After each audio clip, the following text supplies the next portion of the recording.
देश में नेता बहुत हैं, लेकिन जब चर्चा में लगातार एक राज्य का मुख्यमंत्री रहे तो उसके दिल्ली पहुंचने की संभावना ज्यादा हो जाती है। ऐसा हमने गुजरात में मोदी जी के साथ देखा है और अब वही हालत योगी आदित्यनाथ को लेकर भी देश में है।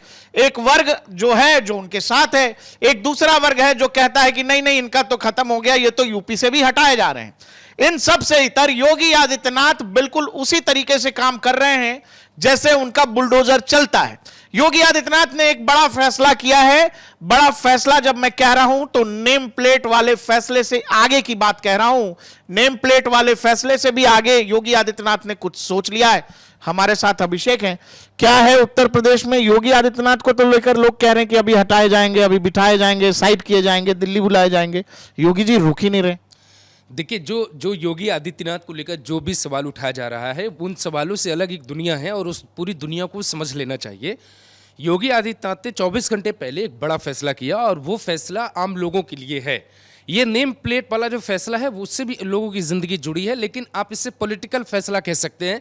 लेकिन एक फैसला जिस बात पे मैं लगातार जोर दे रहा हूँ, 4 जून के नतीजों के बाद से योगी आदित्यनाथ ये चाहते हैं कि ग्राम प्रधानों पे बड़ी कार्रवाई हो और जो सिस्टम है, जो सिस्टम का जो पहला हिस्सा, जो पड़ाव है, वो है ग्राम पंचायत, और ग्राम पंचायत से उस सुधार की तरफ कदम आगे बढ़ाया जाए। इसीलिए योगी आदित्यनाथ ने एक आदेश दिया है कि जब भी कोई आदमी, आमतौर पे जब भी कोई गरीब या कोई आदमी अपना काम कराने के लिए जाता है, गांव का आदमी जाता है, कोई किसी की ज़मीन कब्जा कर रहा है, कोई किसी को परेशान कर रहा है, और ख़ास तौर से जो मामले होते हैं वो राजस्व के मामले गाँव में बहुत ज़्यादा हैं। भारी नंबर में राजस्व के मामले हैं और राजस्व के मामले में कोई सुनवाई होती दिखाई नहीं देती, क्योंकि आप जाएंगे आपको एसडीएम मिलेगा नहीं। पुलिस के पास आप जाएंगे, पुलिस कहेगी ये राजस्व का मामला है, इस मामले को आपको देखने के लिए एसडीएम के पास जाना है। एसडीएम आपसे मिलता नहीं तो फिर जनता क्या करे। आप देखिए कि अतीक तो नहीं रहा, लेकिन आज भी आप प्रयागराज में चले जाइए, आम लोग जो जमीन खरीद रहे हैं, कि किसी ने 100 मीटर खरीद ली, किसी ने 100 गज खरीद ली, उनकी जमीनों पर भी लोग दाएं बाएं लोग कब्जा करने की कोशिश कर रहे हैं और ऐसे कई प्रकरण हमारे संज्ञान में आते रहते हैं। ये सिर्फ प्रयागराज की कहानी नहीं है, पूरे उत्तर प्रदेश की है। आप यहीं ग्रेटर नोएडा में प्लॉट लेकर छोड़ दीजिए तो दूसरा आदमी उस पर कब्जा करने की कोशिश करता है कि आपकी जमीन पर अपना मकान बना ले। योगी आदित्यनाथ ने एक बड़ा फैसला यह किया है प्रकाश भाई, कि उन्होंने कहा है कि जो एसडीएम होता है वो तहसील में बैठेगा और तहसील में बैठने के बाद एसडीएम को आम लोगों की समस्याएं सुननी पड़ेंगी। आप देखिए कि जैसे किसी भी जिले में जो ब्लॉक जो प्रमोशन है कि डिमोशन है? नहीं, एसडीएम के प्रमोशन डिमोशन से कोई अभी उस पर आते हैं। पहले ये समझना होगा कि किसी भी जिले में अब तहसील के नीचे भी एक सिस्टम होता है, ब्लॉक सिस्टम होता है। आप समझ रहे हैं कि जब आप ब्लॉक से आगे आते हैं, पहले भाई गांव हुआ, गांव से ब्लॉक हुआ, ब्लॉक से आपका तहसील आता है, और आप जिस तहसील के होते हैं उसका पूरा सिस्टम अलग होता है। आपकी तहसील की एक थाना भी होता है, आपके तहसील का अधिकारी भी अलग होता है, आपके तहसील का एक एसडीएम भी होता है। तो वो एसडीएम कहाँ बैठेगा? वो एसडीएम अभी घूम रहा है, वो उसको चिंता नहीं कि तहसील में लोग आते हैं अपना काम कराने के लिए।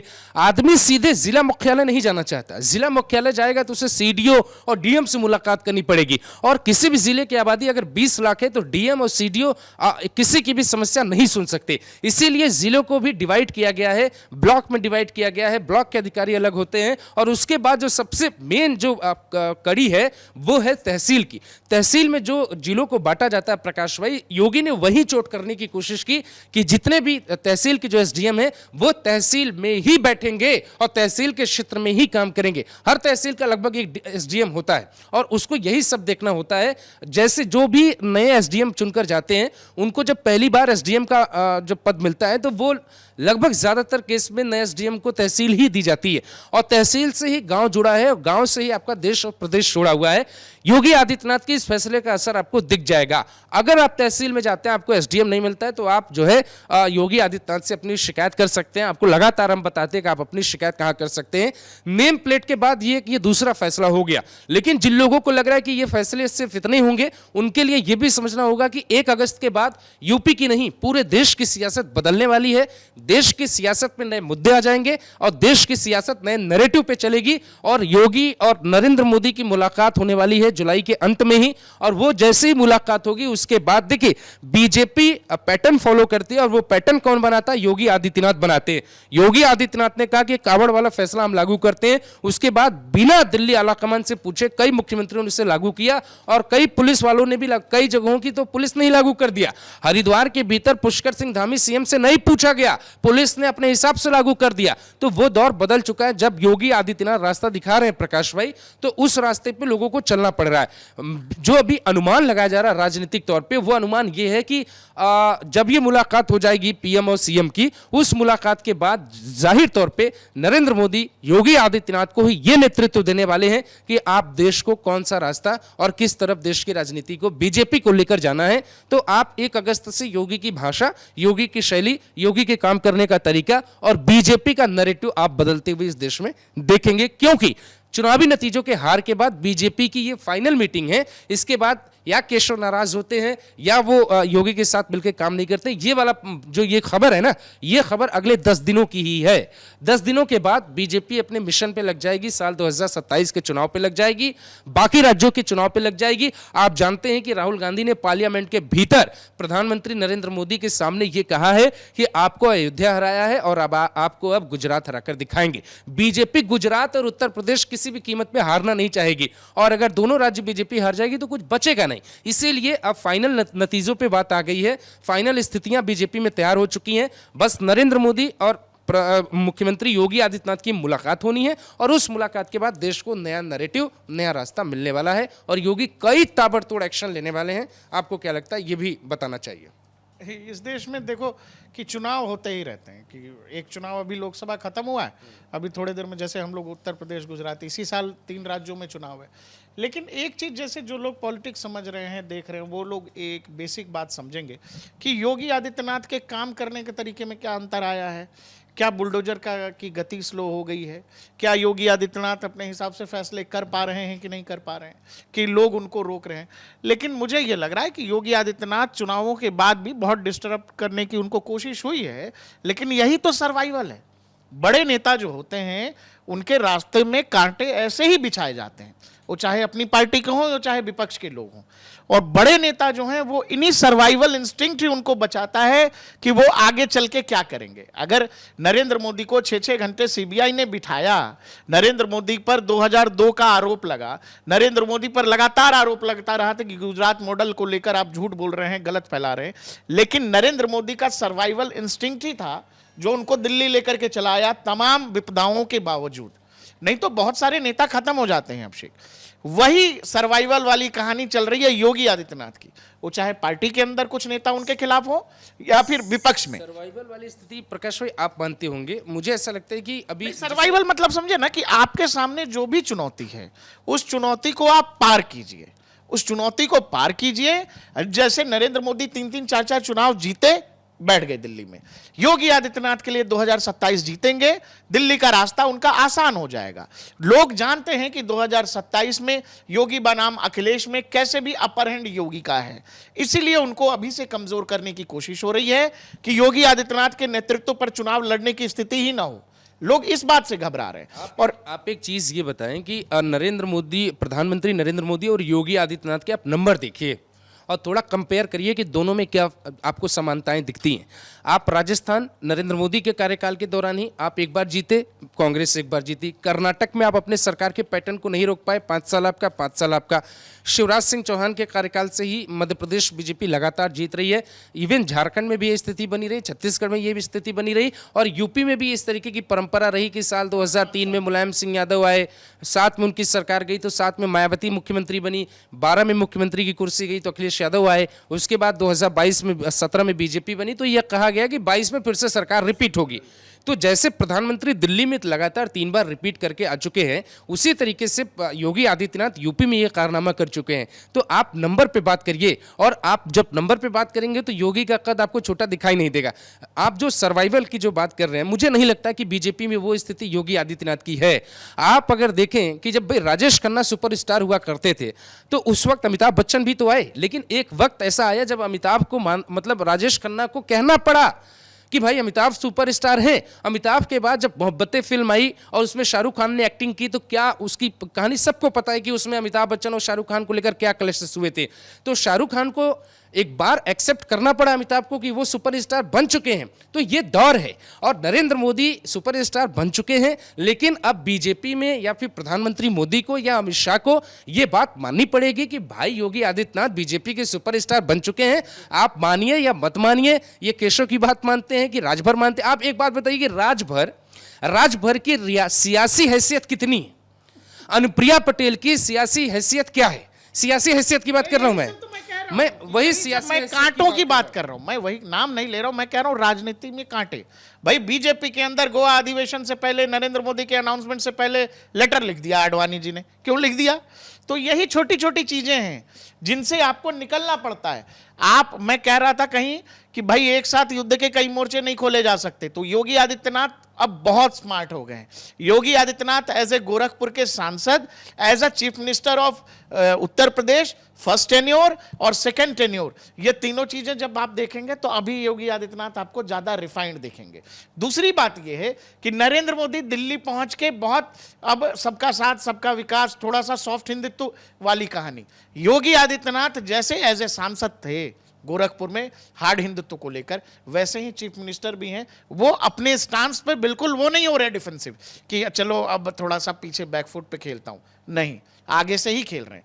तो योगी आदित्यनाथ के लिए ये एक अच्छी बात है। मैं आपसे कह रहा हूं कि गुजरात में जब तीसरी बार चुनाव लड़ना था नरेंद्र मोदी को, लोगों को लगा ये तो जीत रहे हैं, तो दिल्ली से बहुत सारे खेल होने लगे। ऐसा ही योगी के लिए भी हो रहा है, वो चाहे प्रदेश में कुछ लोगों को लगा करके किया जा रहा हो।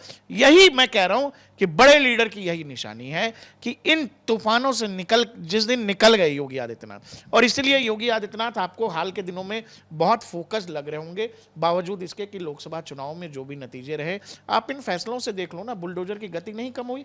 दूसरा कि जो नेम प्लेट का फैसला है वो कितना डिसाइसिव फैसला है कि एक फैसला आप पूरे राज्य में कह रहे हो कि ये पूरे राज्य में होगा, फिर आप ही खुद ही कह रहे हैं कि एसडीएम वाला फैसला। तो इससे आप समझिए कि योगी आदित्यनाथ इधर उधर देख ही नहीं रहे हैं कि कौन क्या कर रहा है। उनको अपने काम से मतलब है और वो एक ही काम पे लगे हुए हैं, वो है उत्तर प्रदेश के लिए डिलीवरी में। बिल्कुल, यूपी की जो अधिकारी हैं यूपी के, उनमें अभी और भी काम करने की ज़रूरत है। यूपी के अधिकारियों का जो एटीट्यूड है वो थोड़ा बिगड़ा सा है। अगर आप अभी जाएंगे काम कराने के लिए तो उनके व्यवहार में बहुत घमंड सा आ गया है और उस पर चोट करने की ज़रूरत है। योगी आदित्यनाथ को ज़रूरत है। भाई बात आप ऐसे समझिए कि आपके नंबर ज़्यादा आ रहे हैं और आपके आसपास के लोगों के नंबर कम आ रहे हैं, तो आपका स्वाभिमान बढ़ रहा, बात सही है, आपका घमंड तो नहीं बढ़ गया। और यूपी पुलिस ने कई ऐसे काम किए जिससे सरकार की छवि पर भी सवाल उठे। आपको याद होगा एप्पल कंपनी में जो काम करने वाला कर्मचारी था लखनऊ में, जो उसके साथ घटना हुई, उसमें यूपी पुलिस की बहुत बदनामी हुई। तो वो मौके क्यों मिल रहे हैं, इस पे भी सरकार काम करने लगी है और एक संदेश सभी अधिकारियों के पास भेजा जा रहा है कि अब आपको कार्यकर्ताओं की बात सुननी पड़ेगी, सांसदों की बात सुननी पड़ेगी और विधायकों का काम सुनना पड़ेगा, क्योंकि एक सांसद के पीछे ना 1000 लोग खड़े होते हैं या 1 लाख लोग खड़े होते हैं। आप सांसद का काम नहीं करेंगे तो सांसद तो रिप्रेजेंटेटिव है ना पार्टी का। जब वो अपना काम नहीं करवा पाएगा तो फिर आपके पास बहुत रास्ते नहीं बचेंगे, आप चुनाव हारेंगे। मुझे कोई एक कहानी बता रहा था कि जो बस्ती के जो बीजेपी के सांसद की जो चुनाव में हार हुई, उसके पीछे सबसे बड़ा मेन रीजन यही था कि वो अपने लोगों का काम नहीं करा पाए। तो ये जो आप मुलाकात देख रहे हैं ना, इसमें लोग र्यूमर ये देख रहे हैं कि योगी की कुर्सी से हटा दिया जाएगा, योगी आदित्यनाथ कुर्सी पर नहीं रहेंगे। मैं उन खबरों में बिलीव नहीं रखता हूँ। राजनीति हो रही है, बहुत इंटरनल राजनीति हो रही है, योगी को घेरने की भी बहुत कोशिश हो रही है। लेकिन आप मुझे एक बात बताइए कि भाई आप एक इंसान हैं और आपको लगता है कि आप जाके एक विशाल पेड़ उखाड़ देंगे, ये बात तो समझ में नहीं आती है। तो योगी आदित्यनाथ एक पेड़ की तरह बीजेपी में बड़े हो चुके हैं। केशव या फिर किसी नेता के बस की बात नहीं कि उनको उखाड़ लेंगे आसानी से, क्योंकि बीजेपी जवाब क्या देगी। भाई आप शिवराज सिंह चौहान को हटाया आपने, तो आपने ये कहा कि भाई बहुत साल हो गए, अब दिल्ली लाने का वक्त आ गया। और योगी के अगर आप दिल्ली भी लाना चाहेंगे तो दिल्ली में लाके उन्हें आप किसी भी मंत्रालय में नहीं बैठा सकते। जनता इस बात को स्वीकार नहीं करेगी।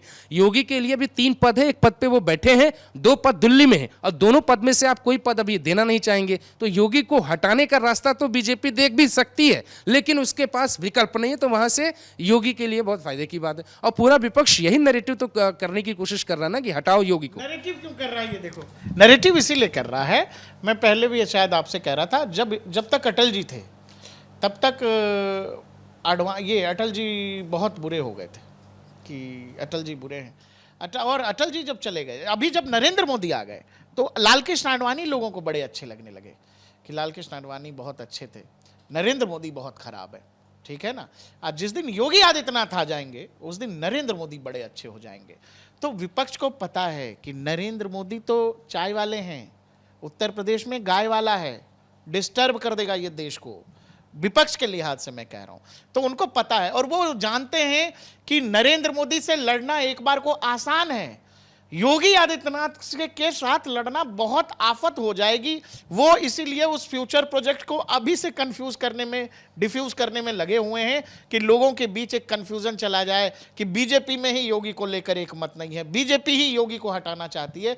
कि ये जो फ्यूचर में विपक्ष 2024 की नहीं 2029 के लिए तैयार हो रहा है इस चुनाव में भी, लेकिन 29 में उनके सामने सबसे बड़ा संकट यह है योगी आदित्यनाथ कि अगर बीजेपी इनका चेहरा आगे कर देगी तब वहां भी लड़ाई खत्म, तो विपक्ष का केवल विपक्ष में बैठने के लिए है, यही संकट है अभिषेक। इसीलिए बीजेपी के भविष्य के सबसे बड़े नायक को अभी से डिमोरल करने की कोशिश है कि नहीं नहीं वो तो कोई नायक ही नहीं है, अरे उस पर तो कोई बात ही नहीं। अब आप ये समझिए, मैं आपको बताता हूँ, बात खत्म भी करते हैं हम लोग, बाकी हमारे दर्शक कमेंट करके बताएंगे। दोस्तों अभी ये जो हमारी डिबेट होती है वो ऑफलाइन होती है, हम रिकॉर्ड करके आपके सामने भेजते हैं, बहुत जल्द हम इसको लाइव लेकर आएंगे, तब आपके कमेंट भी ले पाएंगे। योगी आदित्यनाथ उस तरीके के खिलाड़ी हैं जैसे युवराज सिंह हैं, फ्लिंटॉप ने उनसे पंगा लेने की कोशिश की ना तो फिर 6 बॉल पे 6 छक्के, और वो ऐसे वैसे छक्के नहीं, वो छक्के की बॉल खो गई थी। तो योगी वही युवराज सिंह हैं, उनको जब जब मौका मिलेगा आप कोई भी दबाव दीजिए, नेम प्लेट वाला इशू आएगा, फैसला आएगा।